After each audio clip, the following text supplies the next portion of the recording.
Welcome to Volume 15 of Scary Stories to Relax To.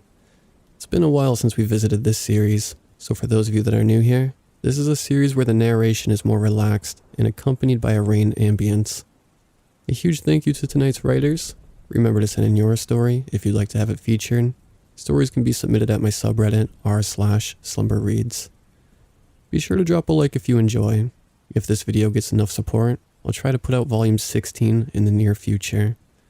Subscribing if you're new is also very much appreciated. Stay safe out there. Enjoy the video. And as always, I hope you all have a great night.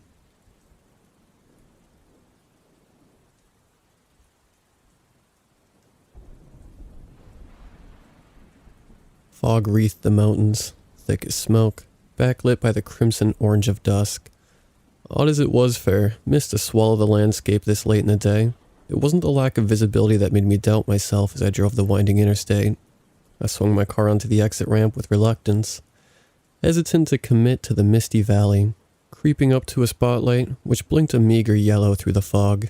I trundled onto the highway and traveled towards town. The hills were mere silhouettes through the haze, my vehicle tracing the familiar mile through the woods with practiced precision. In that moment, I was happy for the first time in a long while. I used to love the almost mystic eeriness the mountains took on when the fog rolled in. My years chasing work further west had stolen the grim beauty of the familiar sight from me. Countless teenage nights spent driving the winding roads resurfaced in my memory, bringing a slight grin to my face. Nervous as I had been to return to the home I had fled, I was now almost eager to see it again.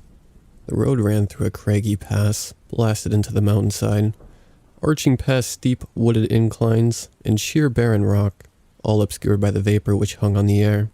I thought of Joseph, waiting on me in town, recalling nights spent wandering the hills for a quiet place to drink or smoke in the trees.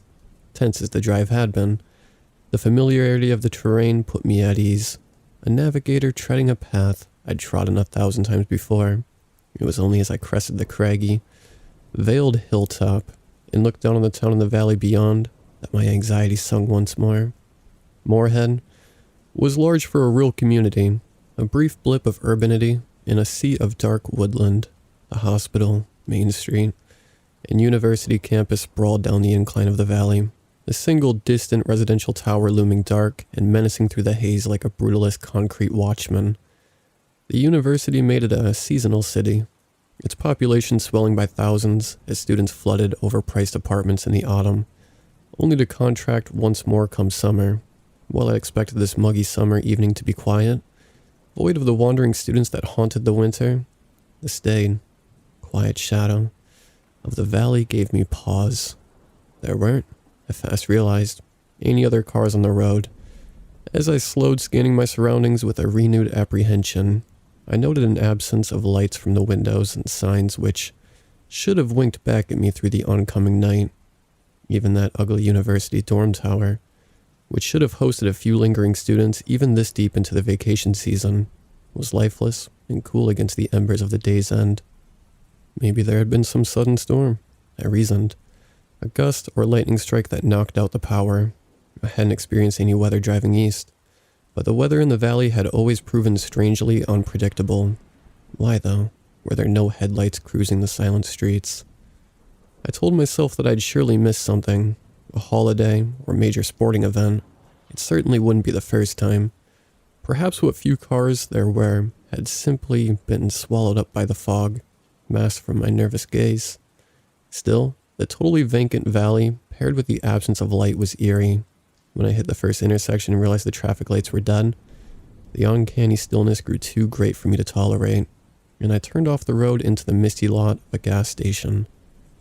There were several cars alongside me in the lot, but they all seemed old and weathered. The station was dark, and no movement caught my eye through the grungy window. As I took up my phone from the empty passenger seat, I noted how cruel the past few years must have been to Morehead. The battered old husk of a station before me must have been derelict for a long time, and the few houses jutting out amidst the fog nearby looked much the same. Joseph would know what was going on, I thought, scanning the deepening darkness as if I had a reason to fear it. The phone was useless, though, void of any signal. This was I reflected. The only time I'd ever lacked a connection in Morehead, regardless of the weather. I tried to call, as if my stubborn insistence would summon up cell service. It didn't. I scanned the parking lot again, finding nothing but still cars and empty pavement beyond my clouded windows. Shaking my head and forcing myself to calm down, I swung the car into motion once more, rolled out onto the road, and pressed on, passing under the shadows of the outermost university buildings. More silhouette than solid from through the mist. I dismissed my worry as irrational. I was likely reading more into the situation than was warranted. Was this not, after all, a town that weighed heavy on my mind? Especially here, in the midst of the university's obscured avenues.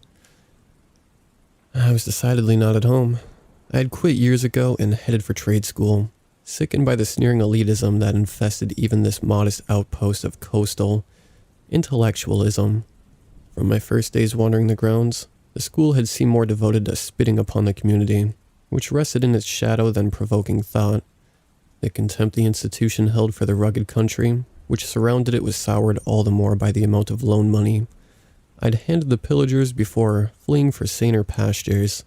The droning condemnations of transplanted professors from Portland or Baltimore shambled after me in memories I turned into a battered old avenue, lined with equally battered university apartments. As they rolled past in the gloomy haze, I couldn't help but feel as if these too seemed prematurely rotten. Broken windows and stained siding marked every structure, and with my heart quickening in my chest, I realized that not one light shone from within. It was only when I swung into the aged, pothole-ridden lot of some overpriced duplexes just off campus that a flickering bulb at last breached the fog. It was, I fast realized, over Joseph's own porch. My car groaned to a stop, but every hair on my body stood on end. I strongly considered wheeling out of the lot and speeding right back the way I had come, blowing past campus and right out of Morehead. Though I had no reason to feel directly threatened, I felt more and more as if I had stumbled upon some empty film set in the mountains. A moldering Potemkin village I was not meant to explore. The whole atmosphere of the valley was off, and I could no longer convince myself that it was my own hang-ups keeping me flustered.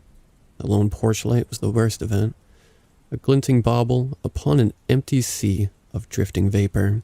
Even as I scanned my surroundings and found them once more void of life, a single word came to the fore of my mind. Trap. I lunged for my phone again, reasoning just enough to attempt to call one final time. Again, void of signal. Thwarted. Everything had been just placid and normal enough to make me second-guess myself, staying just shy of uncanny. Now, there I sat in surroundings that were simultaneously familiar and unfamiliar, feeling stranded.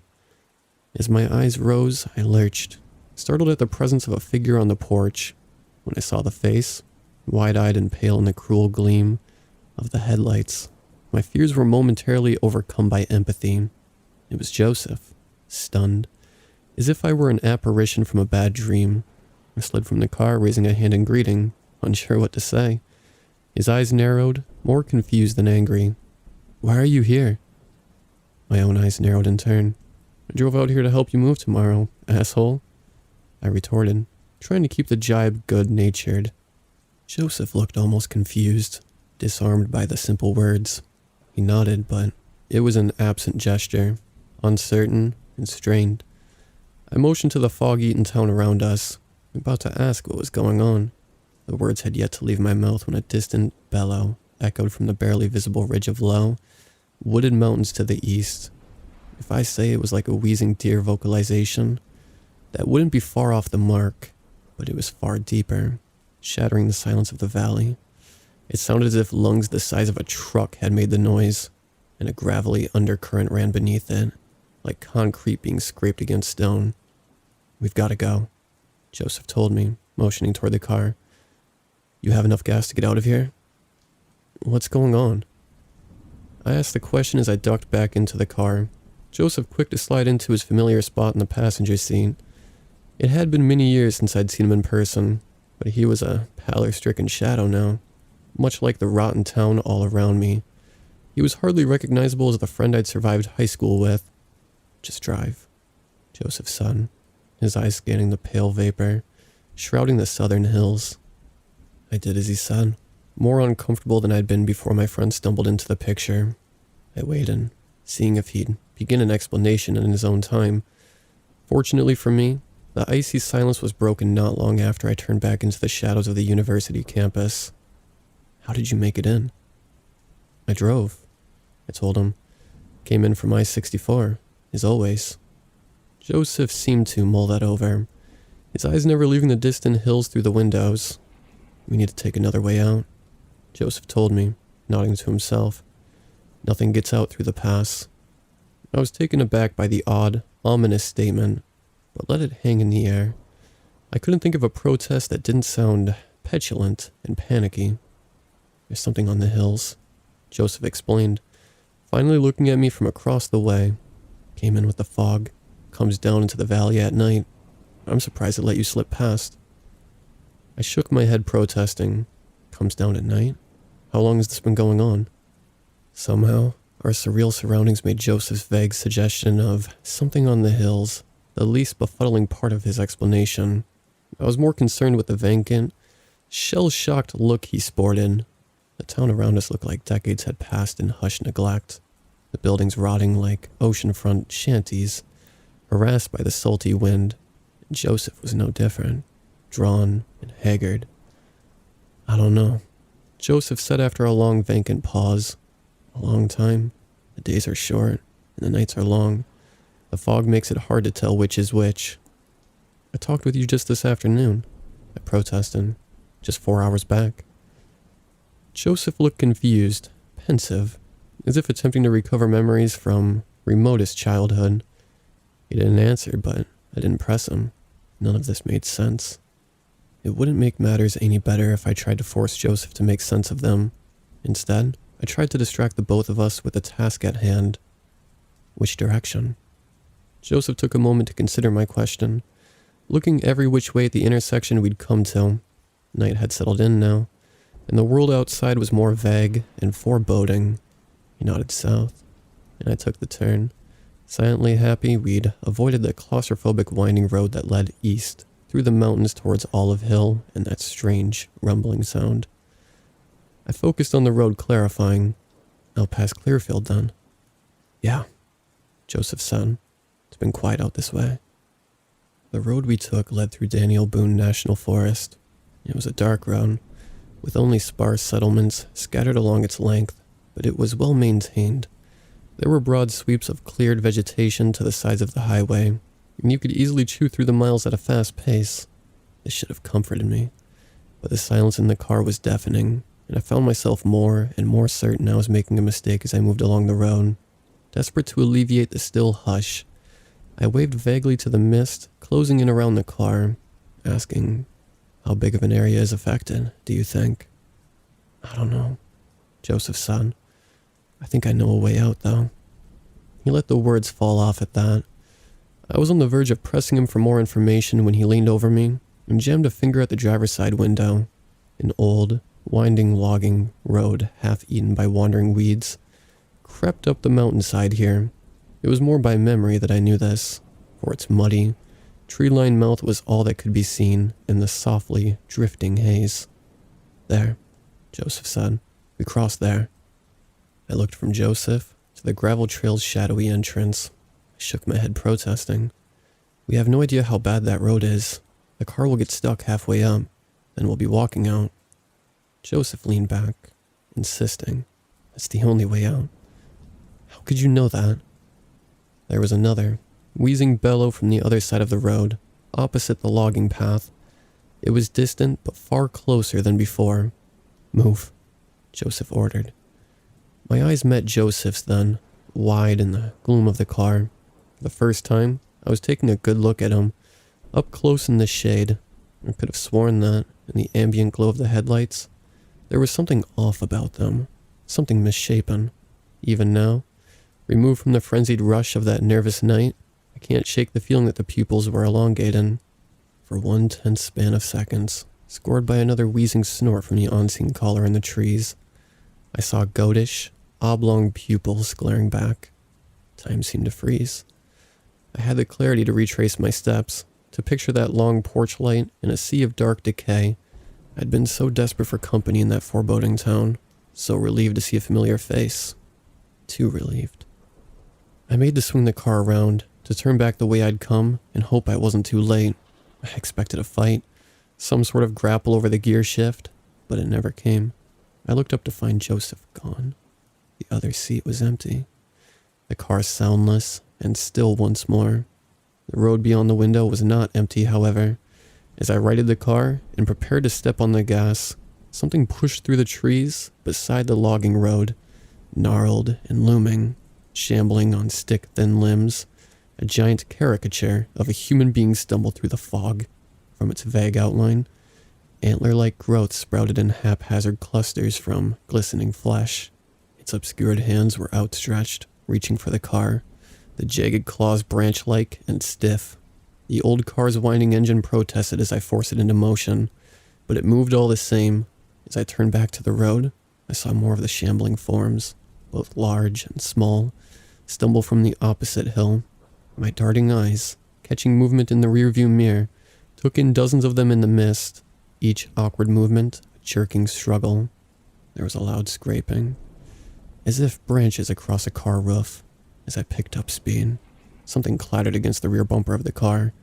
Then, as quickly as they had come, the shapes were lost in the nocturnal haze behind me, and I was left alone with my racing, tortured thoughts on the road.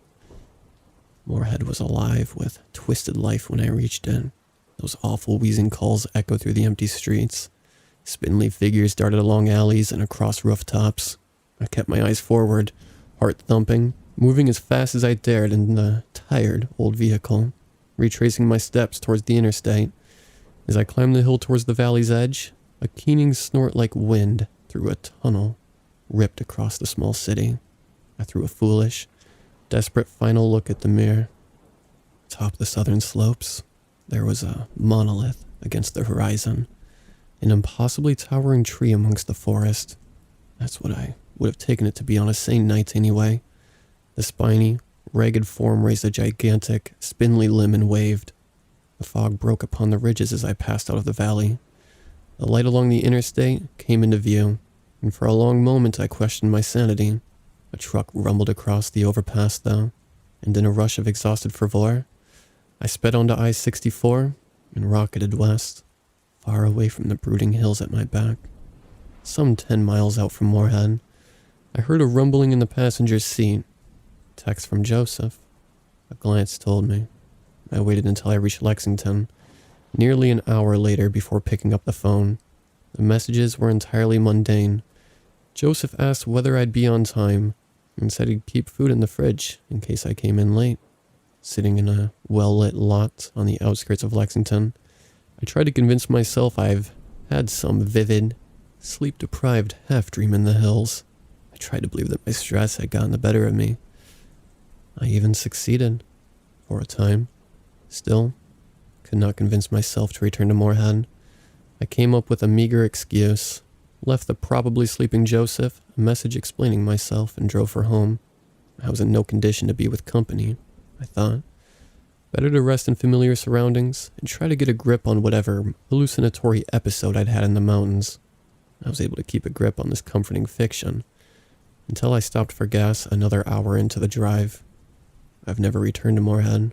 Joseph talks sporadically with me, as do my other friends in town, and none of them have ever mentioned anything odd. I've never worked up the nerve to ask, either, still mortified at the thought of broaching that mist-wreathed nightmare with anyone familiar. Despite things seeming to have continued as normal for friends and family in the region, I've never been able to escape the icy grip that fell upon me when I saw the roof of my car in the wake of that harrowing night's drive. In the sickly glow of the gas station's overheads, the dull gleam of metal caught my eye, across the top of the car, in twisted parody of gigantic fingernails. 4 deep gouges had carved their ragged way through the paint.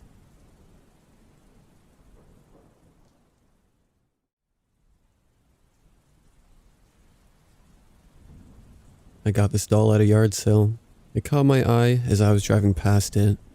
It was on a chair with a piece of paper taped to his chest that said, Haunted. Take it. It's free. I found it funny and asked the owner why she thought it was haunted. She told me she bought it at a thrift store after her daughter was begging for it. As they were driving back home, her daughter gave her the name Violet. The next day, she hears another girl's voice arguing with her daughter in the living room. She went to check and saw her daughter sitting in the couch, watching TV with Violet beside her. She asked her who she was talking to, and she said Violet. A week later, while her daughter was at a friend's house, she begins hearing a girl's voice coming from her daughter's bedroom. She goes to check and sees Violet sitting in the middle of the room. She grabs Violet, puts her on the bed, and walks out. As she began walking towards the kitchen, she tells me she saw the magnetized letter on her refrigerator spell out "Hi." Then a music box in her living room starts to play, and the door to her daughter's room slams shut. She grabbed her keys and left the house in a hurry. She waited outside until her husband came back home. When they open the door, they see Violet in the living room on the coffee table, in front of one of her daughter's coloring books. As her husband takes one step inside, the pages of the book start to flip frantically by itself until it flies across the room. After that, her husband grabbed Violet and threw her in the shed where it stayed until the morning of their yard sale. She looked at me in the eyes and said, "Take it. We don't want it in our lives anymore." I was sold. I was skeptical, but I loved the story. Plus it was free. I took it home and placed it right beside my bed on the nightstand. Almost a month went by without experiencing anything until one night I felt someone sit at the foot of my bed. I turned the lights on, but didn't see anything. I live alone with no pets, so I was startled. A couple days later, I was in the kitchen making a sandwich when I hear a disembodied girl's voice whisper, "Hey," right over my shoulder. I ran towards the corner of the living room, grabbing my chest because it felt like my heart was going to explode. Later that night, I was laying on my couch and I hear giggling coming from my bedroom. I get up, walk inside, and see Violet sitting on my bed. I was creeped out. I always keep her on the nightstand, and there she was on my bed. At this point, I started to believe the woman's story, so I bought an EMF detector. I've seen them being used on ghost shows before, so I thought I'd give it a try. I put it near Violet and got constant high readings from her. I was intrigued, so I bought a spirit box in an attempt to try to continue to communicate with her. After 2 weeks of nothing but static from the spirit box, I finally got a high, followed by, "Get the thing." I was excited, so I went back to the previous owner. I told her about my experiences and investigation on Violet. I asked if there's anything that the doll might have been attached to. She told me that maybe it was the music box that went off.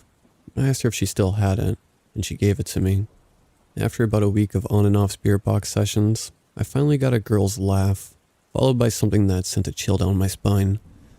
A man's voice that said, "Devil." Immediately I thought of the theory of demons distinguishing themselves as little girls in order to get you in a vulnerable state. I didn't want to take the chance, so I grabbed the doll and threw it outside onto my backyard. It landed face first. The next morning, I decided to take the doll and put it in a storage unit. I opened the back door and see it sitting a few feet closer to where it landed, staring right back at me. I grabbed it and put it in storage. Now it's been about 2 weeks and the activity has stopped, but I haven't been able to stop thinking about Violet. I have this urge to open the storage room, close the door behind me, and do another spirit box session. My gut tells me not to do it because I may be messing with something evil and I don't want to risk having an attachment. So for now, I'll go with my gut feeling and leave her in there.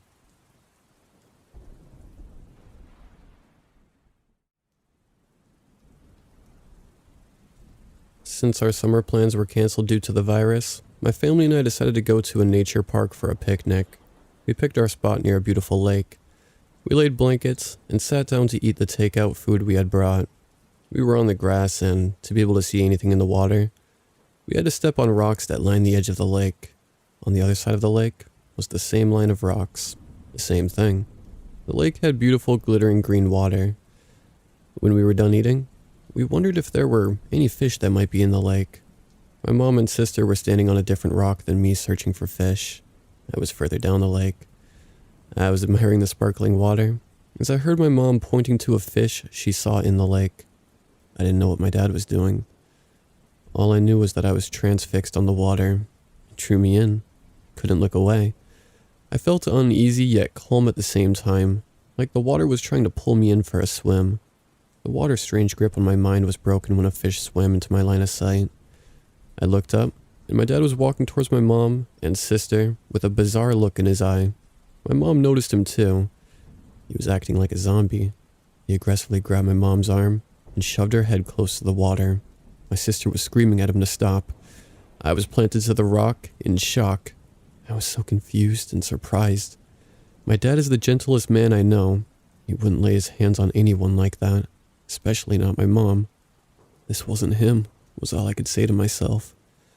My sister had started to pull at my dad's arms, but he just shoved her closer to the lake.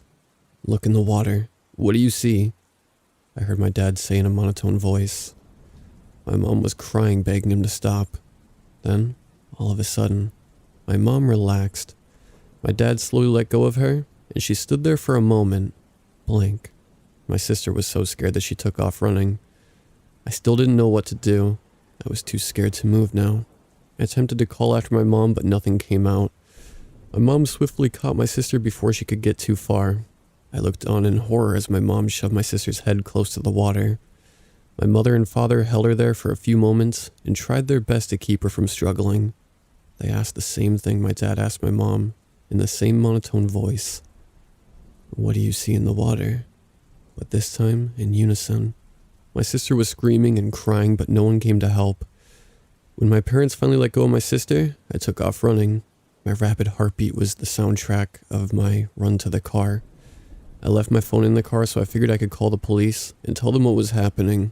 No matter how crazy I sounded, I needed someone to help me. I didn't want to become a zombie like the rest of my family, but I wasn't fast enough. I felt my father's arms wrap around my waist and pull me towards the lake. I fell and tried to reach for anything to grab onto as he dragged me to the rocks. I was kicking and screaming, terrified of what was in the water, terrified of what made my family go crazy. "What do you see in the water?" My family asked in unison as they shoved my face near the water. I screamed one last time as I saw that my family did not have reflections. They were just as close to the water as me, maybe a little farther, but they should have had reflections. There were none. Mine was, strangely, the only reflection in the water. And within moments, I saw something crawl up and attack my face. I blinked, and when I opened my eyes again, my reflection was being dragged away against the current of the streaming water.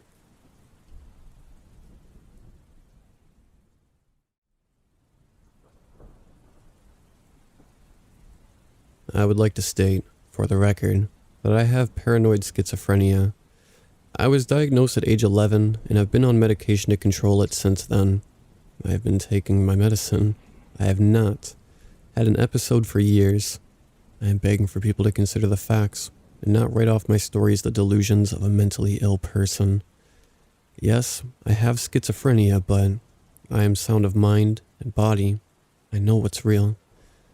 My name, as well as any name in this story, has been changed for my safety and the safety of others. I met Layla when we were kids. We were 7. I've been her best friend for 10 years. She likes K-pop and has horrible taste in TV shows. She tells me everything about her life. I know her hopes, dreams, the boys she likes, and all of her secrets. About 2 weeks ago, Layla told me she was going to go camping. She wanted to go with some guy she met through a mutual friend and wanted me to cover for her. Her mom has always been a helicopter parent. She liked to keep a close eye on Layla. Layla wasn't allowed to talk to a boy for too long, much less go spend a night in the middle of nowhere with one. Layla, however, was sneaky. She was always one step ahead of her mother. As her trusted friend, so was I.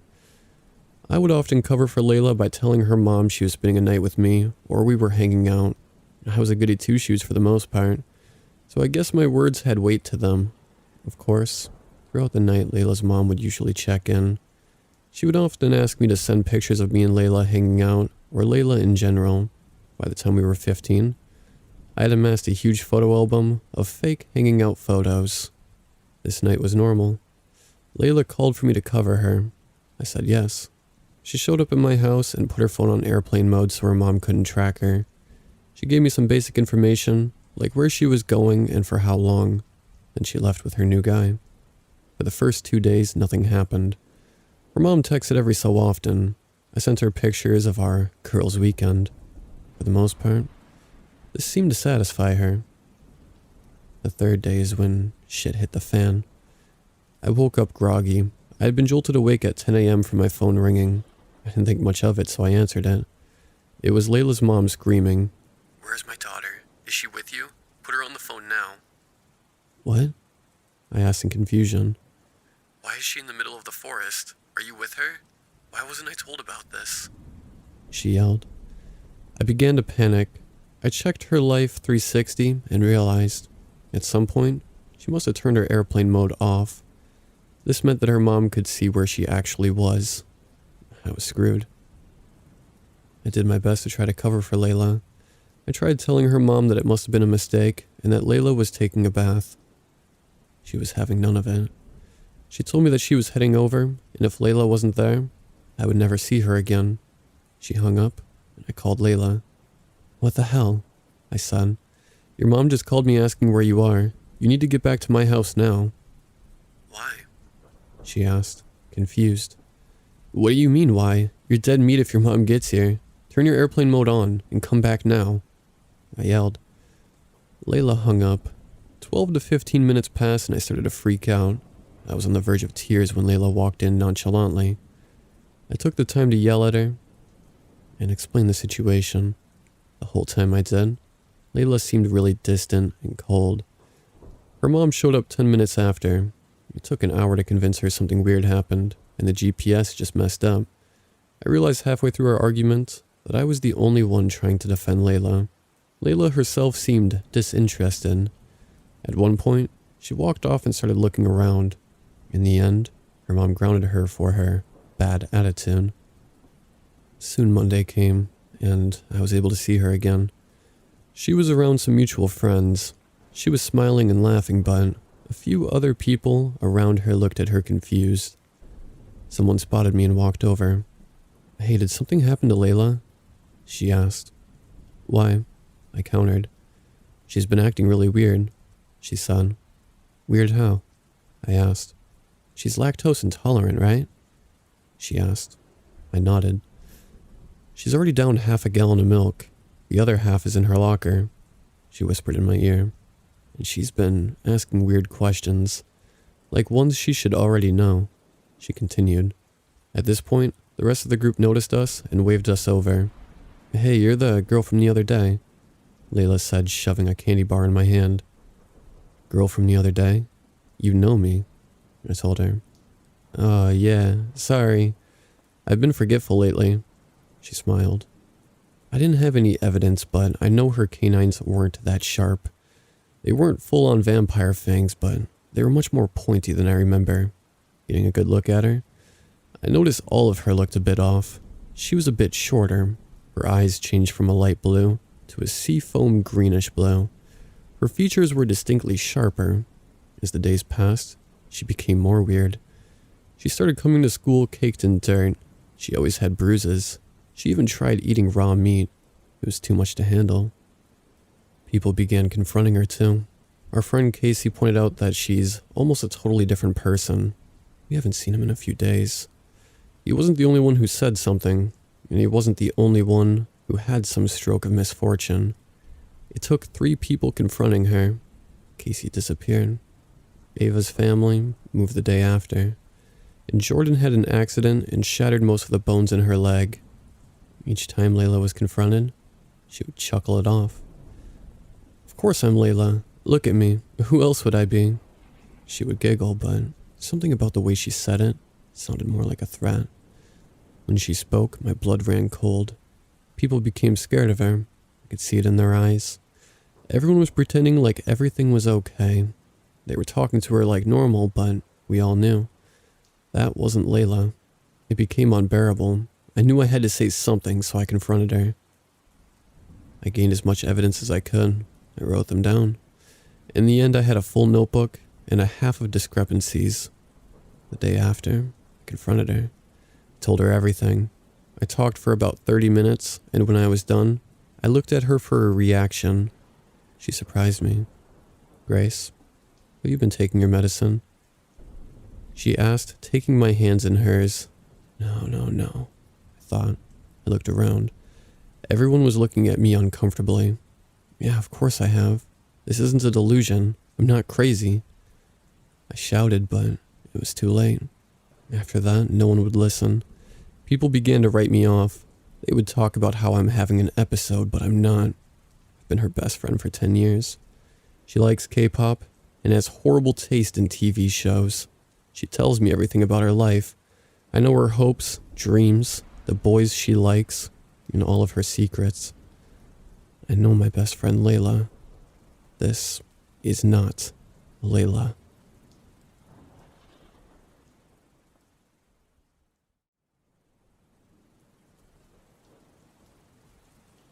Eighth Street was a place that any sensible person avoided. It wasn't a place that gangs or addicts hung out at. It wasn't a street filled with corpses or feral dogs. In fact, it was the emptiest road in town. Scared away the townsfolk was the lone house that lay at the end of the road. What has been dubbed by the residents the Witch's Estate. The name itself isn't very fitting. No doubt it was created by some schoolboy with an overactive imagination. However, the origins of 8th Street are disturbing nonetheless. The street itself was bare besides the one house. Nature threatened to overtake the ruined pavement as weeds sprouted up in the cracks of the road and the grass beside it grew tall. Tall pines towered over the bare road and cast overwhelming shadows during the day, and at night, large trees gave off an intimidating aura. As a child, I was filled with a sense of curiosity so strong, it was often confused with stupidity. I admit, many of my most memorable childhood moments are just me being foolishly curious and getting into easily avoidable danger. It was as a child that my fascination with 8th Street started. The people of my small town had fabricated many theories about the street and its sole house. The most popular ones being that it included some kind of devil worship, or stories of an old man who lived alone in the house. God only knows how an inhabitant of the house could continue living without ever leaving. The lesser recognized theories were those of cannibal cults, and even those that claimed the name of the house was accurate, implying there truly was a witch living there. The county wanted nothing to do with 8th Street. They neglected its condition and wouldn't reveal any information that they may have held. Some believed the county was simply lazy and didn't care to demolish or renovate the street and the house. 2 days ago, I was filled with determination to discover the secret of the house on 8th Street. I only told one of my friends about my plans, and as shocked as he was, he promised not to interfere, as long as I wouldn't drag him along. Now I write to dissuade other amateur explorers from feeling their curiosity of that cursed place. I can sincerely say that I regret my decision. I arrived at the beginning of the street at around 9 o'clock at night. I imagined the darkness would better set the mood. The condition of the street was exactly as I previously explained. The overgrown grass was taller than I'd expected, reaching the height of a small child. The pine trees loomed over me, resembling small skyscrapers. I felt no fear. Rather, curiosity overwhelmed me, and it was the only fuel of the scarce bravery I held. I came prepared for my adventure. A pair of flashlights, both with full batteries, and spare batteries as well. I also brought a camera equipped with night vision settings, so I could document my findings. I prepared a small bag with more equipment in case of an unprecedented situation. The house was simple enough, the outside resembling a common suburban home. The windows had been poorly barricaded, with small planks of wood. The front door was worn and on the verge of falling off of its hinges. I gently opened it, revealing a chasm of darkness that my flashlight barely penetrated. I felt a sense of unease at this. The smell of dust and some other vile scent met my nose. It was unpleasant but bearable. The main room, which may have once resembled a living or family room, was entirely bare, with just an empty fireplace the only noticeable feature. The other rooms of the ground floor were the same, and I began my documentation here. The house was completely silent, making me aware of my breathing and my somewhat rapid heartbeat. Every step I took was followed by the creaking of the floor. The silence was almost unnerving as I continued. My slight fears worsened. In addition to the silence, the darkness was also unnerving. I relied on my camera to set my surroundings clearly. The footage I captured was nothing special, but the townsfolk would eat it up. As I was finishing up my documentation on the first floor, a thud from upstairs made me drop my camera and jump back. It wasn't very loud, but in the silence it pierced my ears. It sounded less of a footstep and more of an object falling from a dresser or shelf. My heart was now beating much faster than I'd like to admit, and my hand had begun shaking. I retrieved my camera and pondered my situation. The curiosity I'd held was gone, and now the only thing that would keep me going was the chance of good footage. My mind had gone into a full fight or flight mode from just the slightest thud. But what were the odds of that?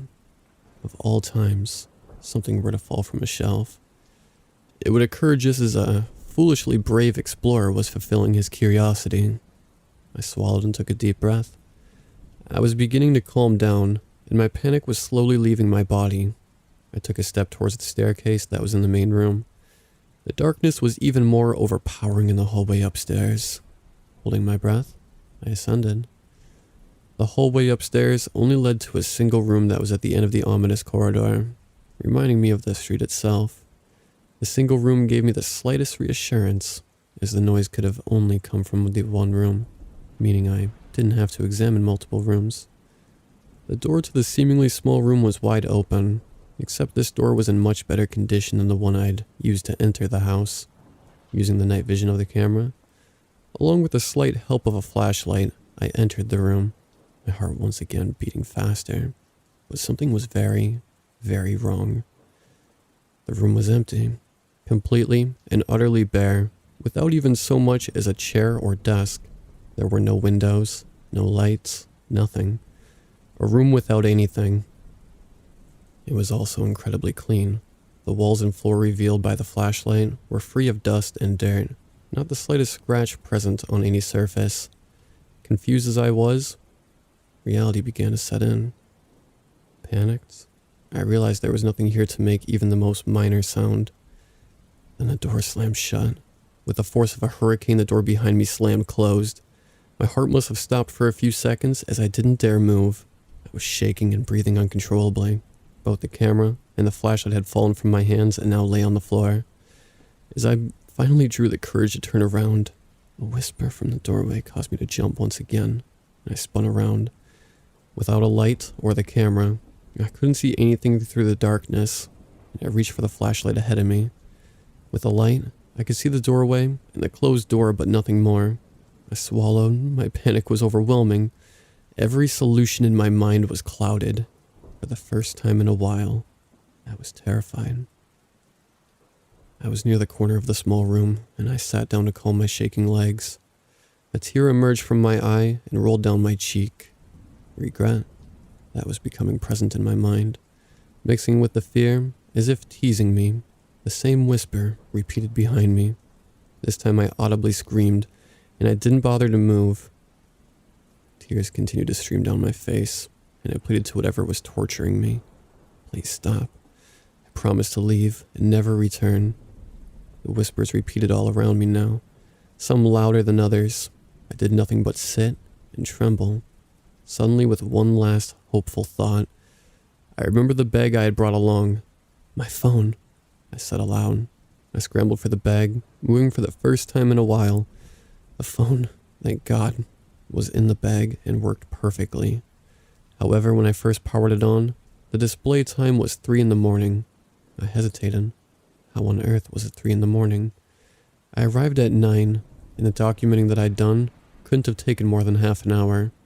I disregarded this, and thanked God once again for the few bars of service I had. I called the entirety of my contacts until someone picked up. The number that finally answered was the number of my friend. He answered saying, "Are you alright? My God, where are you? Are you still on 8th Street? Yes, I responded. The whispers had silenced since we had begun talking. Please, please, please come save me. My voice weakened as I went on, and I became incredibly tired. There's no one here, but I'm locked in a room. Upstairs. I'm upstairs. My voice faltered, and that was the last thing I remembered from that night. I awoke in a hospital bed of a nearby city. My friend sat next to me, staring down at me. I spoke. What happened? My voice was weak. You tell me, he responded. What happened? I'm not too sure myself. And what did you mean you were upstairs? All the upstairs rooms were empty. You were in the basement, lying awake. You looked half dead. Basement? Multiple rooms? Nothing made sense. There was no basement. There weren't multiple rooms. I stared off into the distance, contemplating the events of that night. I haven't slept since. I destroyed the camera shortly afterwards. I'm being watched, I swear to God. Something is watching me. I'm never going back. Never. I can't recall this anymore. Take this as you wish, but never should you go to that house on 8th Street. And if you disregard my final warning, pray your encounter is tamer than mine.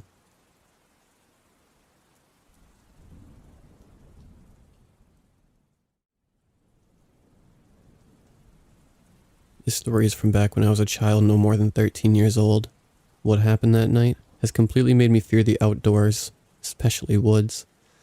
My family and my best friend's family decided to have a camping trip together where we went deep into Blackbird State Forest and camp a few nights up there. So we packed up all our gear and snacks and all the typical stuff you'd bring on a camping trip. We rode the short distance to the park and got out and began hiking the trail to get to where our parents decided to set up camp. As we walked down the trail, I smelled something dead like it's been sitting in the sun for a few days baking. That's when I heard it. Drip, drip, drip. The sound of a liquid hitting the trees, but it hadn't rained for days, so there couldn't be any water on the trees. And if there were, it would have been very minimal. But very soon, not even a few seconds later, a deer fell out of the trees above us, nearly taking out our parents. The deer had been mutilated by something that I couldn't even comprehend. Bite marks all throughout its body like a human mouth just gnawing away at it. But the bite marks didn't throw us off as much as something else. We looked down at the feet of the deer and noticed that all 4 of their feet had been torn off, leaving just the stumps of the legs. My parents took a picture and we eventually got my uncle's analysis. But I'll save that for a little later. We pushed the deer aside and continued walking. I decided to look back and that deer was gone, like straight up vanished from the grass we threw it into. Mom, look, the deer is gone. I yelled as my parents turned around and saw that the deer had vanished. At least I knew I wasn't going mad and seeing stuff. We eventually found a small opening within the trees right off the main trail. We began unloading all our gear from our packs as we start building tents and getting a small fire going to cook some food. My friend and I set up our small 2-person red tent that would definitely fit 4 small kids like us. But as we were setting up our camp, we heard something behind us. We turned around and saw a doe and her babies looking around the holler before snapping her head to the left, the opposite direction we were, then motioned to her kids and bolted down the holler away from us. My dad looked at us and laughed. Don't worry, it's probably just a hunter. Oh, how he would learn how wrong he was after nightfall. But before I get to that, I overheard our parents talking while my friend and I sat in our tent. My best friend's parents looked at my parents, and his mom made a sniffle noise as his dad told my parents an old legend that dated back over 200 years ago about this creature that lives in the woods up in the trees. My friend and I looked at each other as we put 2 and 2 together. Wait, if the deer came from up in the trees, then disappeared after we went past it, then maybe that thing was up in the tree trying to scare off people. He looked at me and nodded. Makes sense for that. I mean, do you really think that this thing would face people? We don't even know what this thing is. It just might be somebody pulling a joke on people. I looked out of the tent into the woods, and I could have sworn I saw a shadow move from one tree to another. I blinked and it moved to the tree beside it. That ended up being the last time we had ended up seeing this thing while we were camping. 5 years later. So after that, my friend and I never spoke of that day again or what we had seen, but we talked to our fathers about him, and I going hunting to try and bag a deer to try and at least have a bit of fun. So we packed up our gear and jumped in my friend's beat-up old pickup and headed for the same spot we had gone when we went camping 5 years prior. We parked in the same spot our parents did when we were kids. We grabbed our gear out of the back of the truck and headed up the trail back to our old campsite. We trudged along the trail, and we heard something in the wind, and hearing that sound brought back the memories from 5 years ago. Drap, drap, drap. It sounded like rain, but the sky was clear, nearly cloudless, so it couldn't have been rain. I looked to my friend who had his rifle out and aiming upwards towards the treetops. That fucking thing has been there before. What's to stop it from being up there now? He yelled as I heard a rustle in the leaves behind me. I whipped around to meet face to face with a humanoid type thing. I turned to look at my buddy, and he was completely still, almost like time froze, and only myself and whatever this thing is can still move. I felt like I should have moved while staring at this thing. I had no idea what it was or what it wanted. It never spoke, it just stared at me. I decided maybe I should try and move, so that's exactly what I did. I took a step back and snapped a branch beneath my foot. A loud bang came from behind me as I heard a shell pop out of the rifle.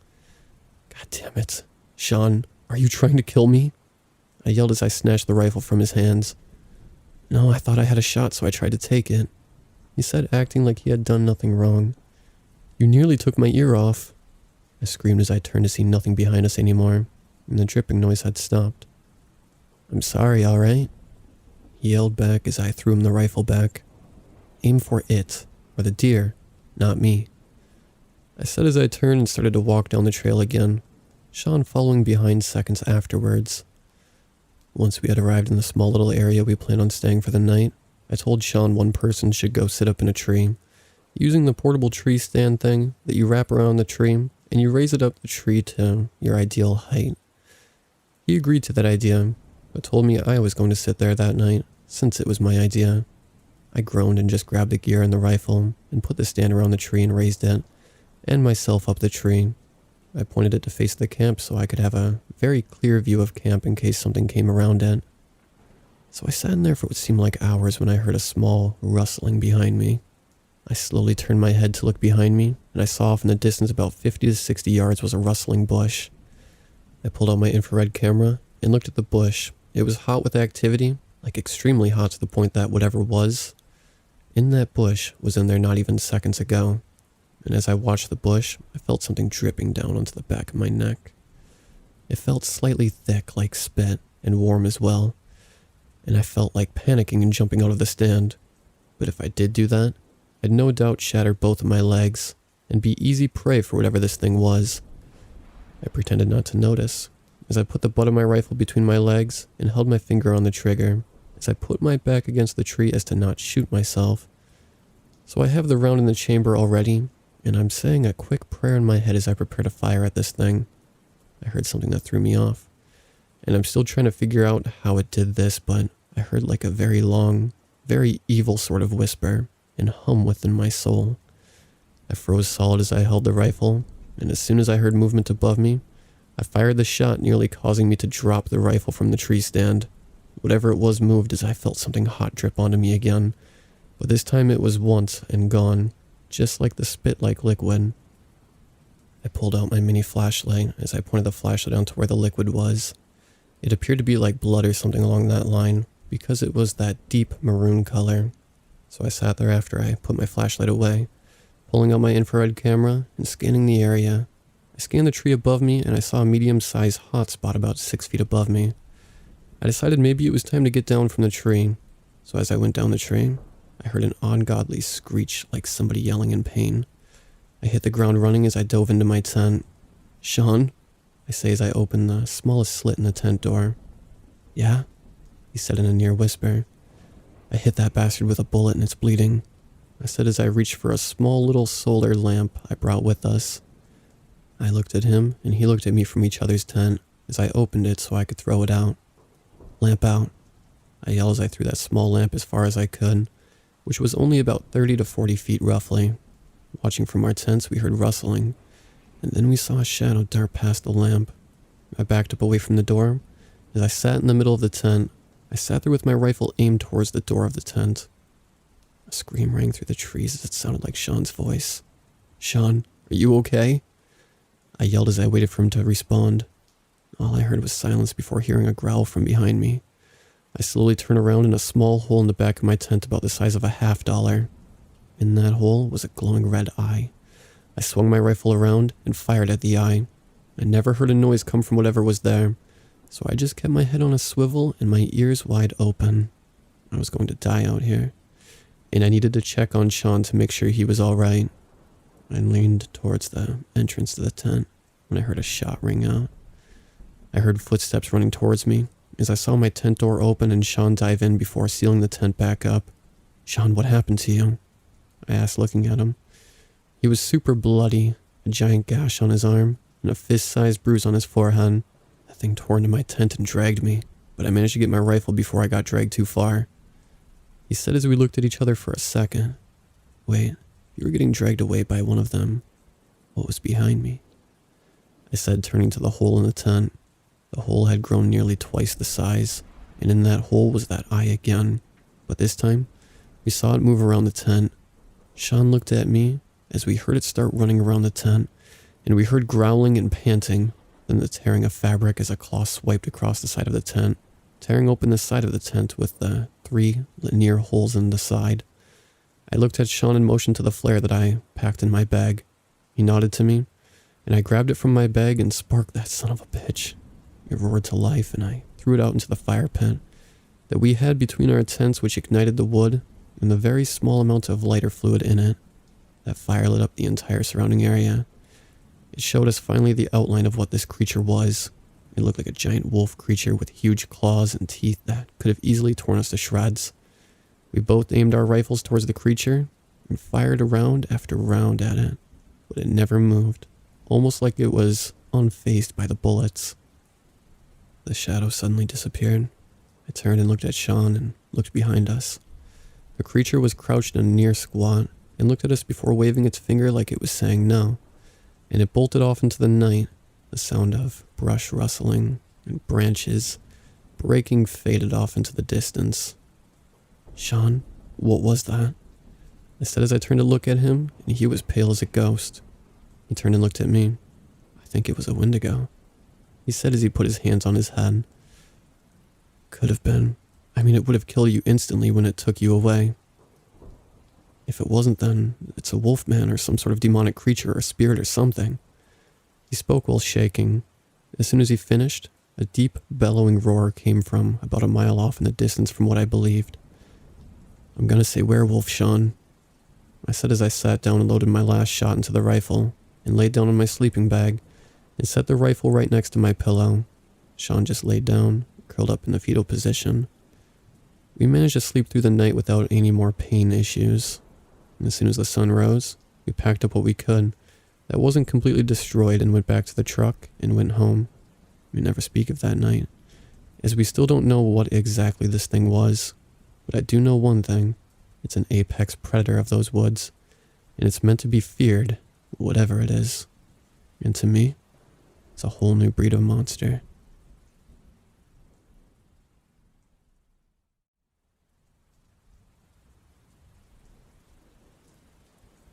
I was obsessed with horror. I loved everything scary and disturbing. The only issue with loving horror is that eventually some things stop being scary. I was searching for new things when eventually I decided to go on the dark web. I fired up my PC, turned on my VPN, and downloaded a browser. I remember finding a website that was full of live streams. I clicked on the first one named Corky. I figured it shouldn't be that bad, so I clicked the link. When I logged in, I was greeted with a pop-up that said, "Welcome user 382. The whole chat was freaking out asking for Corky to come online. I sat there for about 5 minutes when the screen went dark. A light came on, and a man who I could only assume to be Corky. He was wearing a very expensive suit and a cheap bunny mask. He didn't speak. He only gestured and moved his hands. After about 30 seconds of him moving around and showing off his room, he stopped. The chat blew up with excitement, and everyone was spamming for him to pick one. I didn't know what they meant until I saw Corky pick up a jar. I didn't know what was in the jar. He pulled out a note and began to read. I froze as he read off my name and a bunch of my private information, including my address. I was actually unsettled, so I closed out of the tab and opened up YouTube. I was watching YouTube for about 3 hours when I noticed something. A camera flash outside my window. I was on edge, but assumed I was seeing things. Just in case, I closed the blinds on my window. When I woke up the next morning, I realized I had a message from an unknown number. I opened the text and my heart started racing. It was a picture of me through my window last night. I blocked the number and called 911. I had the police search the property to see if there was any sign that someone other than me was on my property. They came back with nothing. I was completely on edge, so I decided to lock all my windows, close all the blinds, and turn on all the lights. I slept on my couch. When I woke up the next morning, I had another message. This time it was from the window on my front door. The window showed right into the living room. It also showed me fast asleep on the couch. I was fed up and terrified. I moved a week later and got a new phone with a new number. After that, I stopped getting texts and was relieved that whoever this was lost track of me. It was around 3 months later and I was watching YouTube on my PC again when my phone got a notification. I had completely forgotten about the incident, so I opened the message from an unknown number without hesitation. I froze. The picture was of me, and it was taken from right behind me. I was completely horrified when I closed the message. I saw something in the reflection of my phone, and sure enough, it was Corky.